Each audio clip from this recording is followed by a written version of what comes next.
Ako po yung Sam Sevilla, Singles for Family and Life member from Diocese of Novaliches. Yung story ko po yung kay Kuya Ernesto Chua. Siya po yung natulungan ko.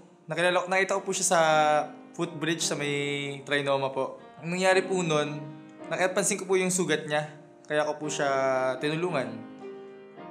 Yung tawag po doon sa sugat niya yung Buerger's disease. Sa sobrang lakas daw magyosi. Basically po ang nangyari po nun, nilagpasan ko po siya nung una. Kasi wala po akong mabigay. Nung time na yon, sobrang wala ako. Wala akong pera, wala akong mabigay na kahit ano. Ang nangyari po, binalikan ko po siya, pinicturean ko po siya. Sobrang hindi ko po maisip kung anong pwede kong gawin nung kinuhanan ko siya.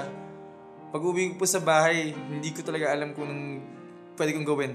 Kung anong talaga yung pwede kong gawin. As in, wala pong ka-idea. Ang ginawa ko na lang po, pinost ko po sa wall ng MMDA. Shinare ko po yung story ko. Maliit lang naman yung nagawa ko. Nagpost naman ako sa Facebook. Pero yung maliit na bagay na yun, sobrang laki ng impact, sobrang laki ng tulong na nabigay din kay Kuya Ernesto.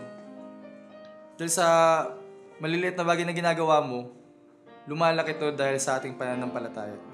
Dahil sa experience ko, napatunayan ko na kung may faith ka, kung may paninindigan ka, si Lord na talaga bahala sa'yo. Truly, faith works wonders.